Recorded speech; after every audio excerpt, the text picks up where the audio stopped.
रानी की छिपाई सच्चाई जैसे अनीशा और दिग्विजय इन दोनों के सामने आती है तो तमाशा और ज्यादा बढ़ जाती है। दिग्विजय तो एक एक कड़ी को जोर करके वो उसकी बेटी तक पहुंच जाता है। हालांकि धावनी की आइडेंटिटी उसके सामने जब आ जाती है तो अब ये उसे अपने साथ ले जाना चाहता है, लेकिन इसके लिए वो पहले रानी से लड़ना चाहता है और यहाँ जो प्रॉब्लम्स क्रिएट होती है ये काफी ज्यादा मजेदार है। तो और बात करें एपिसोड की स्टार्टिंग की, तो एपिसोड की स्टार्टिंग अनीसा से होती है। वो तो रानी का पीछा कर रही होती है और रानी जैसे जाती है अपनी सोसाइटी में ना, तो ये भी उसके पीछे पीछे जाती है और जब देखती है ये कि वो नर्स बन के जा रही है इसके हॉस्पिटल में, तब इसे समझ में आता है कि ये रानी ही है जो डॉक्टर नर्स बन के यहाँ काम कर रही है। और बस ये चली जाती है हॉस्पिटल में। अभी तो डर रही होती है ना कहीं सच्चाई सामने ना जाए, क्योंकि दिग्विजय के सामने अगर सच्चाई आ गई कि उसकी बेटी भी जिंदा है और रानी भी यही है तो फिर इसका खेल खत्म हो जाएगा। बहुत ज्यादा डर जाने के बाद में ये फैसला करते हैं कि काम करते हूँ मैं कि जो यहाँ रहते हैं ना इसका यहाँ से ट्रांसफर करवा देते हूँ, प्रॉब्लम सॉल्व हो जाएगी। क्योंकि अगर रानी को सामने आना होता तो वो अब तक आ जाती, उसको नहीं आना था तभी ना वो ऐसा की। अब ये ना सोच करके एक जो लेटर होता है वो उसको दिलवाती है और फोर्सफुली मैनिपुलेट करने की कोशिश करती है कि तुम्हें मैं कहीं और ट्रांसफर करवाने की कोशिश कर रही हूँ ताकि तुम वहाँ जाओगे तो बहुत अच्छे खासे पैसे मिलेंगे, तुम बहुत अच्छे से काम कर सकती हो और वैसे तुम्हारी एक बेटी है ना तो तुम वहाँ जाओगे तो शायद सब कुछ ठीक रहेगा। अब रानी को समझ नहीं आता कि आखिर कुछ गड़बड़ तो है। और वैसे भी जो यहाँ हॉस्पिटल में स्कैम चल रहे हैं कि हाँ जो अच्छी दवाइयाँ हैं, जो महंगी दवाइयाँ हैं उनको बाहर ब्लैक में सप्लाई किया जा रहा है और काफ़ी मोटे पैसे छापे जा रहे हैं। तो इस चीज़ को तो वो पर्दाफाश करना चाहती है, लेकिन जब ऐसे फोर्स करने लगता है अनीसा तो समझ नहीं पाते कि आखिर एकाएक से अनीसा ऐसा फोर्स क्यों कर रही है और कहीं दवाइयों के स्मगलिंग के पीछे अनीसा का हाथ तो नहीं ना। अब ये डर जाती है और जो लगता है कि शायद कुछ गड़बड़ हो सकता है। डॉक्टर नर्स रीता के थ्रू ही ये शायद अनीसा का कोई प्लान हो ताकि दवाइयों को ये बाहरी हॉस्पिटल भेज सके।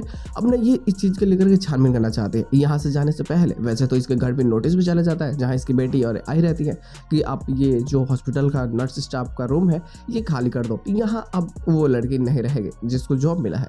अब ना ये बहुत ज़्यादा परेशान होती जाती है कि अब करे तो करे क्या। धीरे धीरे प्रॉब्लम्स बढ़ रही होती है क्योंकि यहाँ से छोड़ करके जाना तो समझते हो ना, एक तो उसके रिपुटेशन खराब होगा कि भाई उसने अच्छा काम नहीं किया तभी तो हॉस्पिटल वालों ने ट्रांसफर करवा दिया कहीं और पे। और अब ऐसी सारी चीज़ें कि इस स्कैम को एक्सपोज करना है लेकिन उससे पहले ही मुझे भेज दिया जा रहा है तो कोई कुछ गड़बड़ तो नहीं ना। वहीं दिग्विजय भी डे केयर में चला जाता है क्योंकि उसको भी सारी सच्चाई जानना है और वहाँ एक औरत को मोटे पैसे दे करके उसे बोलता है कि आप रजिस्ट्री लेकर के आओ जिसमें सारे बच्चे के डिटेल्स हैं। तो जब लाती है वो और जब देखती है कि धावनी की माँ का नाम आर्यन दोषी है और धावनी दोषी, तो अब इसे समझ आता है कि शायद कुछ गड़बड़ है और इसका तो एड्रेस भी हॉस्पिटल का होता है। पहले तो अब इसे इतना समझ में आता है कि शायद कुछ गड़बड़ तो नहीं, पहले तो मुझे नाम गलत बताया गया, अब जब नाम सही है और पता चला कि ये मेरी हॉस्पिटल में काम करती है तो मुझे पहले इसको खोजना पड़ेगा। और अब ये इसे खोजने के लिए हॉस्पिटल चला जाता है जहाँ ये छानबीन कर रहा होता है। लेकिन इसकी बेटी भी और आई जो है रानी की, वो लोग सोचते हैं ना कि यार हम लोगों को तो जॉब से निकाल दिया गया है तो हम एक काम करते हैं रानी से चल करके हॉस्पिटल में मिल लेते हैं। तो ये लोग भी यहाँ चले आते हैं। अब यहाँ पे आई चली जाती है कुछ काम से पानी लाने के लिए और धावनी चली जाती है दिग्विजय के पास में। दिग्विजय को जब वो देखती है तो बहुत खुश हो जाती है। अब दिग्विजय के पास जब जाती है उसे जब गले लगाता है तो धीरे धीरे उसे अपनापन का एहसास होने लगता है और अब ये जानना चाहता है कि वो डॉक्टर नर्स का पूरा नाम क्या है, क्योंकि लेकिन इसके हॉस्पिटल में उसका पूरा नाम लिखा गया है तो आखिर क्या नाम है। बस ये चीज़ को लेकर वो छानबीन करने लगता है और अब जबकि सच्चाई आ जाएगी उसके सामने, रानी की बेटी धावनी ही है, कोई और नहीं। और हाँ, उसका बच्चा जो हुआ था वो जिंदा है, उससे मरा हुआ घोषित सिर्फ अनीसा ने डॉक्यूमेंट्स में किया था और वो भी डॉक्यूमेंट्स एक मैनिपुलेटेड डॉक्यूमेंट थे जो एक डॉक्टर की मदद से निकलवाया गया था ताकि ये सबके सामने साबित कर सके कि हाँ रानी की बेटी मर चुकी है, रानी यहाँ छोड़ कर तुम्हें चली गई है, उसकी लापरवाहियों के कारण ये सारी चीज़ें हुई है। अब इस चीज़ को लेकर के दिग्विजय थोड़ा डर रहा होता है कि वो करे तो करे क्या, लेकिन उससे पहले तो घर वाले फोर्स करने लगते हैं शादी की पूरी तैयारियाँ और शादी के बीच में ये सारी सच्चाई पता चलेगी कि नहीं। अनीसा का ये सारा चाल था और अनीसा इतना बड़ा बड़ा स्कैम चला रही है हॉस्पिटल में, तुम समझ सकते हो ना क्या क्या तमाशा बढ़ रहा है।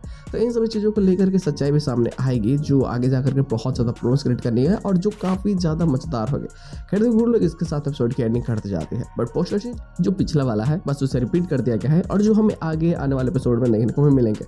1 से 2-3 दिन में हमें ये सारी चीज़ें देखने को मिल जाएंगी कि हाँ जब पहला मुलाकात होगा दिग्विजय और रानी का एक दूसरे के आमने सामने सच्चाई के साथ में, तब तमाशा जो बढ़ेगा ना वो काफ़ी मजेदार होगा। क्योंकि दिग्विजय को लगता है रानी ने उसे धोखा दिया उस बच्ची को छीन करके, लेकिन नियति ने उस बच्ची को दिग्विजय के पास पहुंचा दिया। तो अब ये चाहता है कि मैं अनीसा के साथ में शादी तो करूंगा लेकिन ये बच्ची मेरे पास ही रहेगी, ये मेरी बेटी है।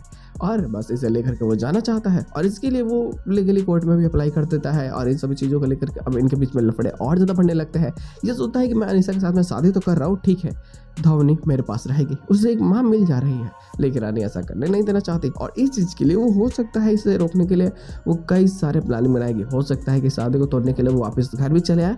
तो इन सभी चीज़ों को देखना काफ़ी मज़ेदार होगा और काफ़ी बेहतरीन भी तो बवाल क्रिएट होगा यार। देखते लोग आने वाले प्लॉट्स में और क्या चीज़ हो सकती है। तो बस लोग आज को सब इतना ही, हम लोग मिलते हैं बहुत जल्द किसी नए वीडियो के साथ में, तब तक के लिए बाय।